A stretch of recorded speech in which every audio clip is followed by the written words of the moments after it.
Hello everyone, welcome back once again to the channel. तो आज हमने कंडक्ट किया था एक मॉक टेस्ट। तो मॉक टेस्ट आपके प्रीवियस ईयर क्वेश्चन से संबंधित, तो आप लोग देख सकते हैं उसके आंसर्स। एंड अगर आप चाहते हैं साइमल्टेनियसली आंसर करना तो आप साइमल्टेनियसली आंसर भी कर सकते हैं और नीचे आप उसके कमेंट भी कर सकते हैं। ठीक है, चलिए वीडियो को स्टार्ट करते हैं और देखते हैं सबसे पहला प्रश्न कौन सा है।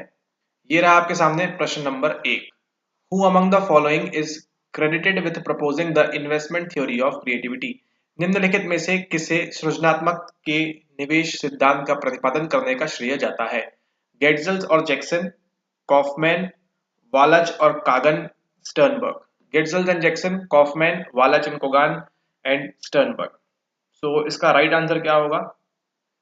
जरा सोचिए इसका राइट आंसर क्या होगा। राइट आंसर है इसका आपका ऑप्शन नंबर 4, स्टर्नबर्ग। ठीक है, स्टर्नबर्ग क्या देते हैं आपको? आपको देते हैं क्रिएटिविटी के बारे में इन्वेस्टमेंट थ्योरी। और इसी के साथ साथ हमने लेक्चर्स में देखा था कि क्या बताते हैं ये आपको बताते हैं लव के बारे में भी। ठीक है, कौन स्टर्नबर्ग है? ये वही स्टर्नबर्ग है। ठीक है, मिस्टर आर स्टर्नबर्ग। ठीक है, तो इसका राइट आंसर क्या होता है? राइट आंसर होता है इसका ऑप्शन नंबर डी, स्टर्नबर्ग। अब चलते हैं नेक्स्ट क्वेश्चन नंबर 2 के ऊपर। ये रहा आपके सामने प्रश्न नंबर 2। सक्रिय संभाव्यता के शीघ्र बाद कोशिका खालिस्तान के कारण दूसरी सक्रिय संभाव्यता उत्पन्न नहीं करती है। Immediately after an action potential, the cell does not produce another action potential due to, मतलब क्या होता है आपको बताया था लेक्चर में इस प्रकार से। ठीक है, और फिर क्या होता है यहाँ पे? फटाक से दूसरा एक्शन पोटेंशियल, दूसरा क्रिया विभव वहां पे सक्रिय संभाव्यता उत्पन्न नहीं करता है। क्यों? ऑप्शन क्या क्या दिए हैं आपके पास? Active state, resting state, relative refractory period या फिर एब्सोल्यूट रिफ्रैक्टरी पीरियड। ठीक है, आराम की स्थिति, सक्रिय अवस्था, सापेक्ष अपवर्तक अवधि और आपकी निरपेक्ष अपवर्तक अवधि। ठीक है, तो जब हम लेक्चर कर रहे थे तो बताया था आपको किसके बारे में? आपको बताया था ARR के बारे में, यानी कि क्या है सही उसका उत्तर? इसका सही उत्तर है इसका आपका निरपेक्ष अपवर्तक अवधि, एब्सोल्यूट रिफ्रैक्टिव पीरियड। ठीक है, क्योंकि जैसे ही क्या होता है आपका एक एक्शन पोटेंशियल चल रहा है, ऐसे ऐसे ऐसे ऐसे, the cell does not produce another action potential due to absolute refractory period. ठीक है, निरपेक्ष अपवर्तक अवधि के दौरान ही ऐसा होता है कि आपका जो कोशिका है वो क्या नहीं कर पाती है? दूसरा नवीन एक्शन पोटेंशियल जनरेट नहीं कर पाती है। ठीक है, तो इसका राइट आंसर होता है ऑप्शन नंबर ए। अब चलते हैं अगले सवाल के ऊपर। ये रहा आपके समक्ष प्रश्न नंबर 3। ठीक है, आप लोग इसके कमेंट कर सकते हैं। विच of the following consist of elaborative rehearsal? ER की बात हो रही है यहाँ पे। ठीक है, एमआर की नहीं हो रही है। विस्तृत पूर्वाभ्यास, इलेबोरेटिव रिहर्सल जो है वे निम्नलिखित में से कौन शामिल होते हैं? Remembering of information to maintain it in STM, STM में मेंटेन करने के लिए, transferring information from STM to LTM भेजने के लिए, holding information for brief period of time while being used, ability to focus on only one stimulus. अल्पकालीन स्मृति में व्यक्ति के द्वारा के लिए सूचना को याद करना, सूचना का अल्पकालिक स्मृति से दीर्घकालीन स्मृति में स्थानांतरण, प्रयोग के दौरान संक्षिप्त अवधि के लिए सूचना का अवधारण और केवल एक उद्दीपक पर ध्यान केंद्रित करने की क्षमता। ठीक है, तो किसके अंदर होता है लैबोरेटरी रिहर्सल? आपको मालूम है, transferring information from STM to LTM. जब क्या करना होता है? सूचना को हमको अल्पकालिक स्मृति से दीर्घकालिक में, एसटीएम से कहां भेजना है हमको? एसटीएम से भेजना है हमको एलटीएम में। तब क्या करेंगे? उसका हम पुनः दोहरीकरण यानी कि इलेबोरेटिव रिहर्सल वहां पे करते हैं। ठीक है, तो इसका राइट आंसर होता है आपका ऑप्शन नंबर बी। अब चलते हैं हम अगले सवाल के ऊपर। यहाँ पे देखिए अगला सवाल, मैच लिस्ट करनी है आपको। साइकोलॉजिस्ट दिए हैं आपको यहाँ पे, Carol Ryff, Seligman, Viktor Frankl and Sular.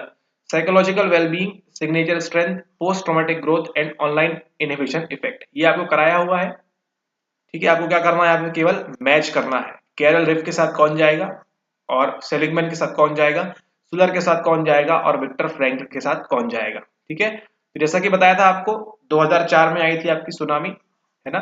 तो उसी से आपका उत्तर निकल जाता है। डी के साथ क्या मैच करेगा आपका? डी के साथ मैच करेगा आपका ऑनलाइन प्रावरोध प्रभाव।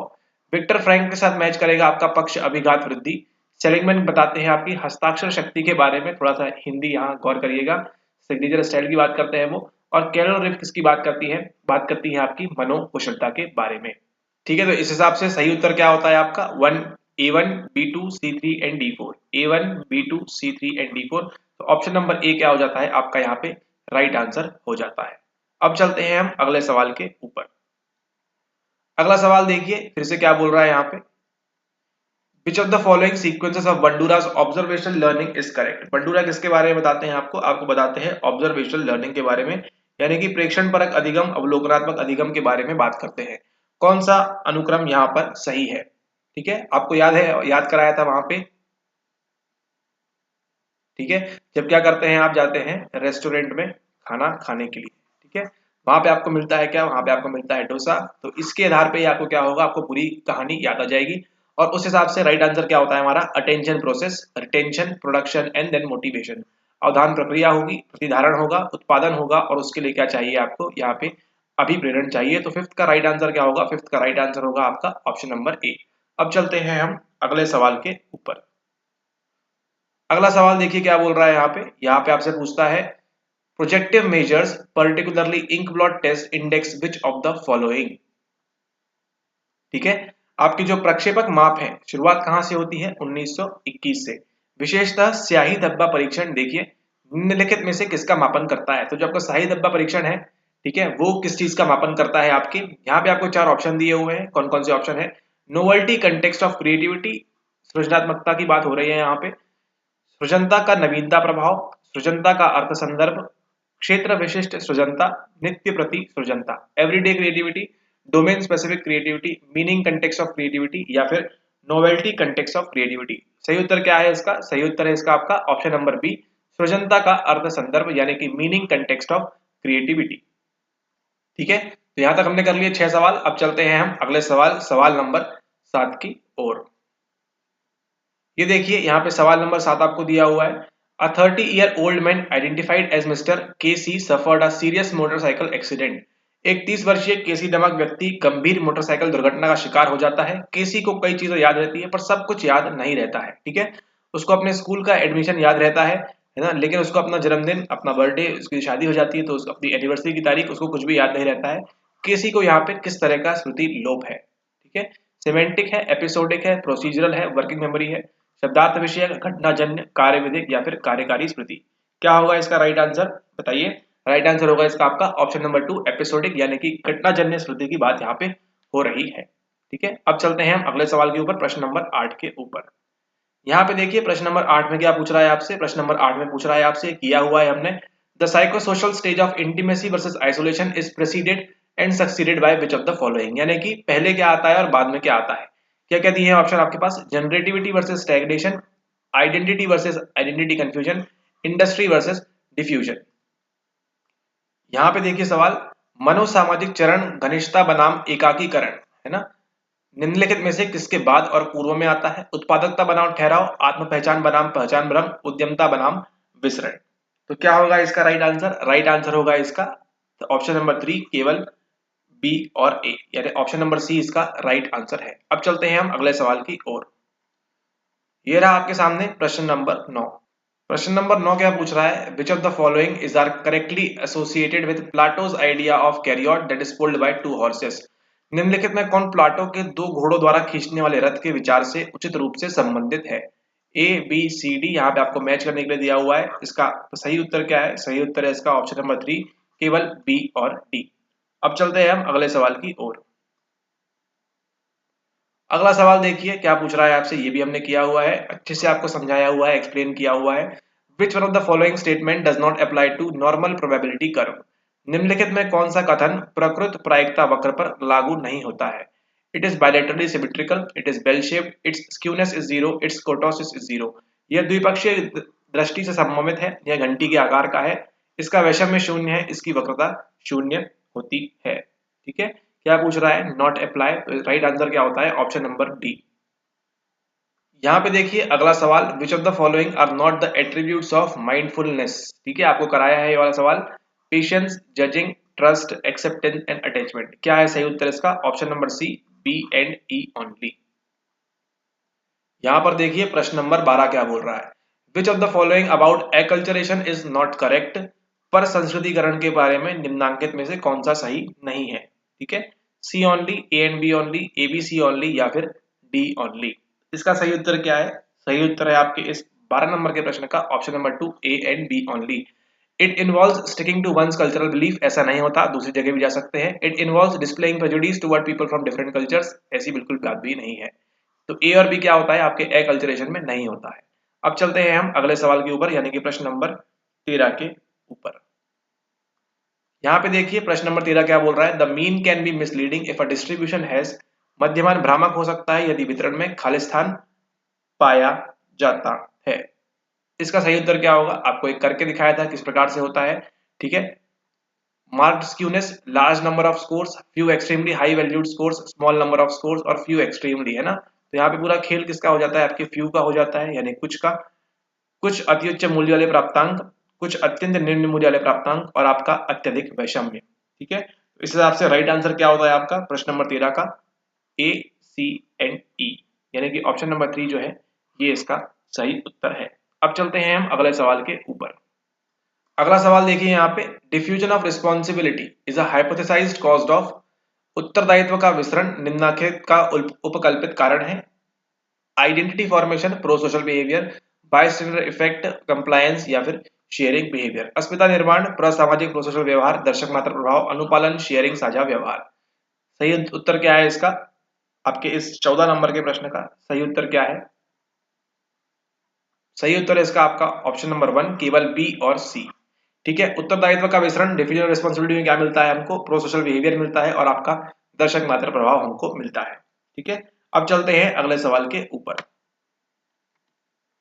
ये देखिए, ये रहा आपके समक्ष अगला सवाल प्रश्न number 15, which of the following tactics for gaining compliance are based on reciprocity. आपको बताया है कि इसको याद करना है।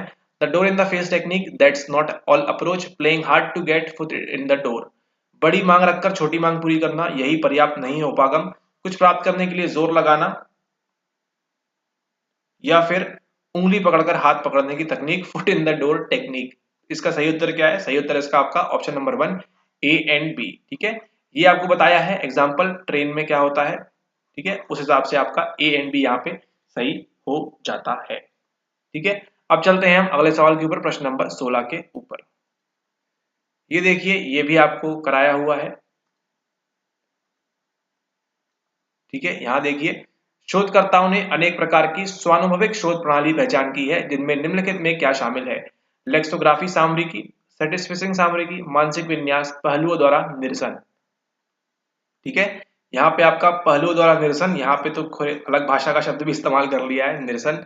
ठीक है, ओके, एलिमिनेशन बाई एस्पेक्ट्स, क्या होगा इसका सही उत्तर, ये है आपका प्रश्न number 16, A B and D. ठीक है, मानसिक विन्यास नहीं होगा, मेंटल सेट क्यों होगा, मेंटल सेट तो ये है ना आपका कि आप तो मतलब ठीक है, मेंटल सेट होता है। ठीक है, अब चलते हैं हम अगले सवाल के ऊपर, यानी कि प्रश्न नंबर 17 के ऊपर।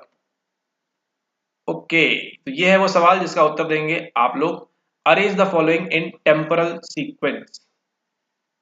यहाँ पूछ रहे हैं, establishment of psychology department Mysore, Calcutta, Madras, Pune, first Indian journal of psychology. ठीक है, तो इसका राइट आंसर क्या होगा आपका ऑप्शन नंबर 2, बी ए ई सी डी। अब चलते हैं हम अगले सवाल के ऊपर, यानी कि प्रश्न नंबर 18 के ऊपर। प्रश्न नंबर 18 देखिए क्या बोल रहा है, प्रतिभा, प्रज्म, वाक, भावास आपको यहाँ पे दिए हुए हैं। इसमें क्या करना है आपको, यहाँ पे मैच करना है लिस्ट 1 एंड लिस्ट 2 के साथ में। प्रश्न नंबर 18 का यहाँ पे सही उत्तर क्या है, प्रतिभा, प्रज्ञा, वाक, भाव। प्रतिभा आपकी बात करती है न्याय वैशेषिक की, प्रज्ञा आपकी बात करती है पतंजलि के अंदर, वाक आपकी बात करता है तांत्रिक परंपरा के अंदर, और भाव बात करता है आपके सांख्य दर्शन के अंदर। राइट आंसर क्या होता है आपका option number 3 is the right answer. अब यहाँ पे देखिए प्रश्न number 19, arrange the in sequence the network of auditory pathways. देखिए यूनिट 1 और यूनिट 10 ऐसे यूनिट है जिसमें एनटीए की जो मर्जी है वो सही उत्तर हो जाएगा, इसके लिए आप और हम कुछ नहीं कर सकते हैं। ठीक है, okay, arrange in sequence the network of auditory pathways कराया हुआ है, auditory nerve, cochlear nuclei, superior olives, lateral lemniscus, inferior colliculi, MGN और आपका पीएसी। ठीक है, ये आपको दिया हुआ है सही ऑर्डर में। राइट आंसर आपका क्या है, राइट आंसर इसमें है आपका option number 2, A B C D E F G, correct order में दिया हुआ है। अब चलते हैं हम अगले सवाल के ऊपर। यहाँ पे देखिए प्रश्न नंबर 20 में क्या बोल रहा है, which theory includes environmental mastery as one of the dimensions of wellbeing. किस सिद्धांत में पर्यावरणीय योग्यता अच्छे स्वास्थ्य के एक आयाम के रूप में सम्मिलित किया जाता है, Keyes, PERMA, Ryff's and eudaimonic theory. इसका उत्तर क्या है आपके, इसका उत्तर है आपके Ryff's, Carol Ryff's theory of psychological wellbeing. इसके पहले ही आप ऑलरेडी एक सवाल सॉल्व करके आ रहे हैं। अब चलते हैं अगले सवाल के ऊपर, प्रश्न नंबर 21 के ऊपर। प्रश्न नंबर 21 बोल रहा है Z score, 9, T score, 10 score, ये सब क्या करना है आपको, ये सब आपको मैच करना है। तो इसका राइट आंसर क्या है 21 का आपका राइट आंसर फर्स्ट है। ये आपको बताया हुआ है कैसे निकालते हैं, क्या होता है, ऑलरेडी कराया हुआ है। राइट आंसर है ऑप्शन नंबर 1। अब चलते हैं अगले सवाल के ऊपर, यानी कि प्रश्न नंबर 22 के ऊपर। ये भी जो चीज है, ठीक है, प्रश्न नंबर 22 देखिए यहाँ पे, दृश्य सूचना प्रक्रिया संसाधन के मार्ग का पता लगाएं। जेनिकुलेट न्यूक्लियाई स्ट्रेट कॉर्टेक्स को सूचना भेजते हैं, एक्स्ट्रो एक्सोस्ट्रिएट कॉर्टेक्स को सूचना पहुंचती है, रेटिना रेटरल जेनिकुलेट न्यूक्लियस को भेजता है सूचना, इंफीरियर टेम्पोरल कॉर्टेक्स और पैराइटल कॉर्टेक्स तक पहुंचती है, और ई क्या दिया है आपको, चाक्षुष संग्राहक उद्दीप्त होते हैं। तो इसका यहाँ पे आपका राइट आंसर क्या होता है आपका ऑप्शन नंबर 2 ECABD। ठीक है, अब चलते हैं अगले सवाल के ऊपर। ये है आपके सामने प्रश्न नंबर 23। ये क्या बोल रहा है, ये बोल रहा है situational poverty, generational poverty, relative poverty और एब्सोल्यूट पॉवर्टी किस प्रकार से होती है। ठीक है, आपको यहाँ पे मैच द फॉलोइंग दिया है। सिचुएशनल पॉवर्टी क्या है आपकी, कॉज्ड बाय एनवायरमेंट। ठीक है, फिर यहाँ पे देखिए आपकी एब्सोल्यूट पॉवर्टी क्या होती है आपकी, ये स्कैरसिटी ऑफ नेसेसिटी, खाने के लिए नहीं है, सोने के लिए नहीं है, रोटी कपड़ा मकान की आवश्यकता ही आपके पास नहीं है। ठीक है, तो फिर 23rd का राइट आंसर क्या हो जाता है आपका ऑप्शन नंबर 3। अब चलते हैं हम अगले सवाल के ऊपर, प्रश्न नंबर 24 के ऊपर। प्रश्न नंबर 24 देखिए क्या बोल रहा है आपसे, arrange the following correlations in ascending order in terms of strength of relationship. निम्नलिखित सहसंबंधों को उनके संबंध की क्षमता के आधार पर आरोही क्रम में व्यवस्थित करना है आपको। ठीक है, तो क्या आएगा सबसे पहले, सबसे सबसे कम कौन सा है, ये वाला बी, फिर आपको सी, फिर आपको कौन सा मिलता है डी, और फिर आपको मिलता है ए। ऑप्शन नंबर 1 जो है इसका राइट आंसर है।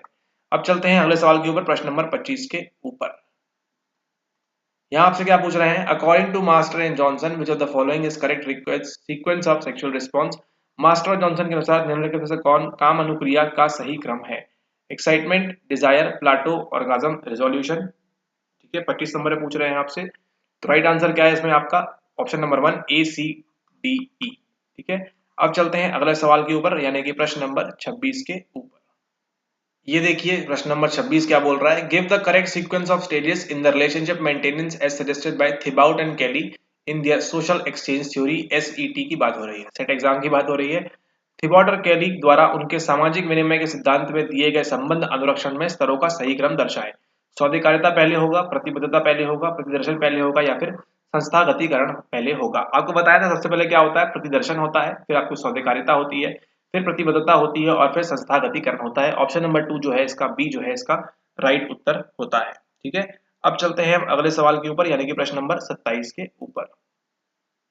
यह आपके समक्ष प्रश्न नंबर 27। सूची 1 को क्या करना है, सूची 2 से सुमेलित करना है। नवजात शिशुओं, इसका संदर्भ कृत्रिम रूप से। राइट आंसर क्या है इसका, आपका 27 नंबर का राइट आंसर है आपका option number 4 A4 B3 C2 D1, just आपको रिवर्स ऑर्डर में यहाँ पे दिया हुआ है। ठीक है, ओके, अब चलते हैं हम अगले प्रश्न के ऊपर, यानी कि प्रश्न नंबर 28 के ऊपर। आप लोग चाहे तो इसका उत्तर दे सकते हैं। चलिए, ये प्रश्न आप लोग के लिए, प्रश्न नंबर 28, तुरीय अवस्था, अपार विद्या, पराविद्या, निधिध्यासन। तुरीय अवस्था, अपार विद्या, पराविद्या, निधिध्यासन, क्या होगा इसका करेक्ट आंसर, इसको आप क्या करेंगे, नीचे कमेंट करेंगे। ठीक है, किसके अंदर क्या आता है ये आप नीचे कमेंट करेंगे। अब चलते हैं हम अगले सवाल के ऊपर, यानी कि प्रश्न नंबर 29 के ऊपर। प्रश्न नंबर 29 देखिए क्या बोल रहा है यहाँ पे, प्रश्न नंबर 29 बोल रहा है असर्शन में, method of calculating IQ in terms of MA/CA as such does not work with adults. Intelligence does not increase linearly with age past childhood. यहाँ पे देखिए नीचे दो कथन दिए गए हैं, जिनमें एक अभिकथन ए है और आर है। MA गुणा 100 बराबर CA के संदर्भ में IQ की गणना विधि स्वयं में वयस्कों पर लागू नहीं होती है। सही है या गलत है, ये सही है। ठीक है, तर्क क्या दिया है, बुद्धि बचपन के बाद उम्र के साथ साथ सतत रूप से नहीं बढ़ती है, बात तो ये भी सही है। और ये जो चीज है आर क्या कर रही है, इसको सही से सही सही एक्सप्लेन कर रही है। तो राइट आंसर क्या होगा इसका, आपका राइट आंसर होगा इसका आपका ऑप्शन नंबर ए। अब चलते हैं हम अगले प्रश्न के ऊपर, और जो आज का आखिरी प्रश्न है, प्रश्न नंबर 30 के ऊपर। Beta endorphin is mobilised from pituitary gland during stress in approximately same quantities as adrenocorticotropic hormone corticotropin releasing factor, epinephrine या फिर डोपामीन। तनाव की स्थिति में श्लेष्मीय ग्रंथि पिट्यूटरी ग्लैंड से निकलने वाला बीटा एंडोर्फिन लगभग उसी मात्रा में निकलता है जितनी मात्रा में निम्नलिखित में से निकलता है। Adrenocorticotropic hormone, corticotropin releasing factor, epinephrine या फिर डोपामीन। सही उत्तर क्या है इसका? सही उत्तर है इसका आपका ACTH यानी कि एड्रिनोकोर्टिकोट्रोपिक हार्मोन। ठीक है, ना डोपामीन की बात है, ना एपिनेफ्राइन की बात है, ना ही इसकी बात है। राइट आंसर क्या है आपका? एड्रिनोकोर्टिकोट्रोपिक हार्मोन। ठीक है, ओके। तो इसी के साथ आपका ये जो मॉक टेस्ट था इसमें आप लोग ने दिया, इसके आंसर्स आपको मालूम पड़ गए हैं कि क्या किसका आंसर है। तो उसके आधार पे आप अपने आंसर्स सब सबमिट कर सकते हैं, बता सकते हैं आपका स्कोर कितना रहा आउट ऑफ 30।